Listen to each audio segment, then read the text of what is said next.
Bonjour Claude Danican. Bonjour Fabrice. Voilà, 6h15, la grande interview. Face à vous ce matin, la porte-parole des Insoumis de Guadeloupe, Nadège Montout. Nadège Montout, bonjour. Bonjour Monsieur Danican, bonjour aux auditeurs de Guadeloupe la première. Le balai des candidats à l'élection présidentielle a commencé. Votre leader, Jean-Luc Mélenchon, également candidat, ne déroge pas à la règle. Il débarque chez nous aujourd'hui. En fait, c'est une visite qui était programmée de longue date. Pour tout vous dire, il devait venir en Guadeloupe l'année dernière, en décembre, mais compte tenu de la situation sanitaire que nous connaissons, il a dû reporter donc à plusieurs reprises cette visite. Et aujourd'hui, il se trouve qu'il a pu se libérer pour venir, pour le plus grand plaisir des militants qui sont mobilisés sur le terrain depuis de nombreux mois. Et bien entendu, les Insoumis de Guadeloupe, nous contribuons au programme qui va être déroulé dans le cadre de la visite de Jean-Luc Mélenchon en Guadeloupe. Nous avons préparé avec son cabinet les rendez-vous, notamment la rencontre avec les organisations syndicales qui sont mobilisées, parce que nous estimons que c'est une priorité. On constate que pour l'État, ce n'est pas le cas, mais pour nous, on estime qu'il y a des gens qui ont déposé des revendications, qui sont mobilisés. Il y a des soignants qui sont impactés. Donc, il était important qu'un candidat à la présidentielle s'arrête pour échanger avec ces personnes. Donc, nous avons tenu à ce qu'il les rencontre en priorité. D'accord. Ce n'est pas uniquement, je dirais, une visite ou une étape de courtoisie, une visite de soutien. L'étape outre-mer pour un candidat à la présidentielle reste incontournable de toute façon. Oui, non, mais on est de toute façon, nous qui sommes concernés, donc nous, justement, nous réclamons notre place dans le débat politique au niveau local et au niveau national. Donc, effectivement, nous sommes ravis qu'un candidat à la présidentielle, notamment Jean-Luc Mélenchon, qui a quand même toujours défendu la Guadeloupe, on le voit, on voit ses interventions au niveau de l'Assemblée nationale, on voit ses interventions médiatiques également. Ce sont des camarades. Particulier avec la Guadeloupe. Ce sont des camarades qui ont toujours défendu la Guadeloupe. Il y a aussi Mathilde Panot qui fera partie de la délégation. Donc elle accorde une attention particulière, et ça c'est la priorité de la France Insoumise, au dossier de l'eau. Donc il y aura une rencontre aussi avec les acteurs. Nous reviendrons notamment sur la question de l'eau tout à l'heure.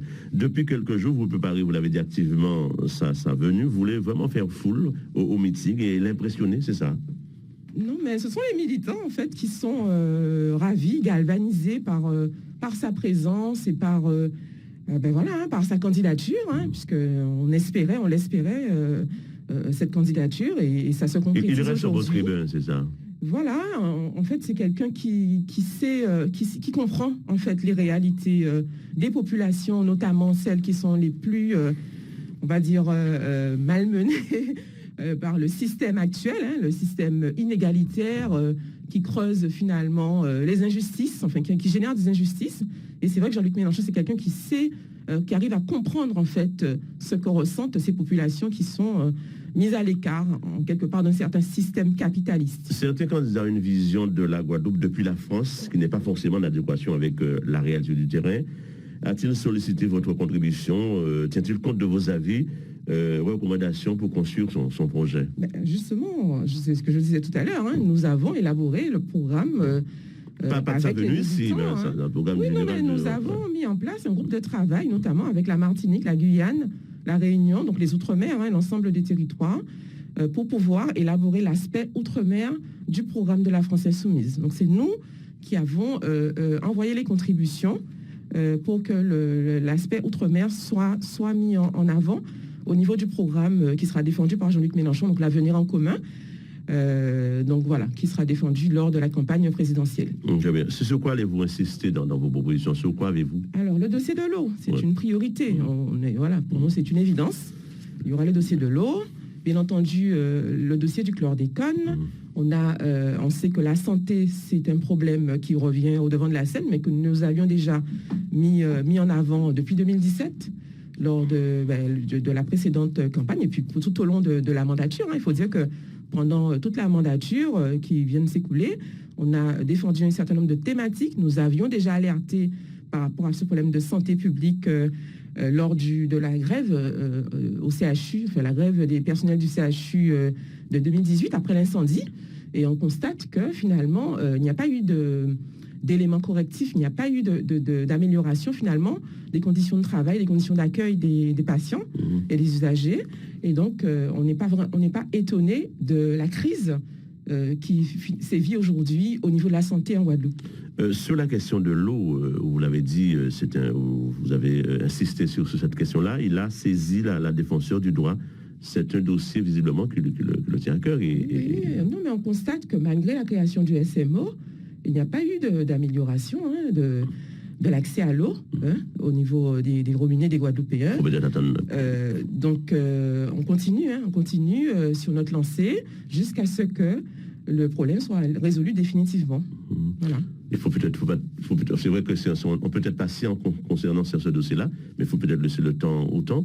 Mais nous on dit qu'il faut clairement investir. Si on n'investit pas pour refaire les canalisations, on en sera là dans 10, 20 ans, voire même plus, d'après les estimations que nous avons entendues. Il faut un budget qui a déjà été évalué pour refaire entièrement les canalisations. C'est ce qu'il faut faire d'abord, investir, et ensuite, parler de gouvernance, c'est bien, mais on constate bien que ça ne règle pas le problème. Donc, il faut d'abord régler le problème, l'investissement, donc par rapport au budget qu'il faut pour régler le problème des canalisations qui sont vétustes. Ensuite, le reste viendra. La discussion entre le collectif et les élus à propos de la crise sociale débute aujourd'hui. Mais sans l'État, est-on sur la bonne route? Est-ce là la meilleure des stratégies? On constate, comme tout le monde, que l'État joue, en fait, met un peu de l'huile sur le feu, j'ai envie de dire, parce que le collectif n'a de cesse de réclamer depuis le départ des discussions, des échanges pour permettre de sortir de la crise. On constate que l'État est sur une autre planète, en quelque part, ne comprend pas les revendications qui sont portées, qui sont légitimes, parce que je pourrais vous parler des revendications des soignants. Je suis moi-même soignante, donc ce sont des revendications qui sont légitimes, et je trouve inadmissible qu'un directeur d'hôpital suspende des soignants alors que nous sommes déjà en sous-effectif. On a dénoncé à plusieurs reprises les problèmes qui persistent au niveau hospitalier en particulier. Et là, aujourd'hui, avec l'annonce de la 5e vague qui arrive, on se permet de suspendre des soignants. Donc, pour moi, c'est une mise en danger de la vie des usagers et des patients qui sont reçus au CHU de Guadeloupe. Ce n'est pas normal. Votre leader et candidat, Jean-Luc Mélenchon, a fait un score plutôt honorable lors de la précédente... Oui, 7 millions. Oui, et vous pensez faire, ici en tout cas en Guadeloupe, vous pensez faire autant et peut-être mieux? Ah oui, on compte faire un meilleur score que ce que nous avions fait en 2017, dans la mesure où il y a plus de personnes mobilisées. Les Guadeloupéens se sont vraiment imprégnés des idées et du programme de la France Insoumise tout au long de la mandature. Donc, il y a eu beaucoup d'interventions qui ont permis à nos compatriotes de comprendre finalement les messages qui avaient été véhiculés en 2017. Et aujourd'hui, justement, on pense qu'il y a beaucoup plus de personnes qui adhèrent aux idées que nous défendons. Nadège Bontoute, merci, bonne journée.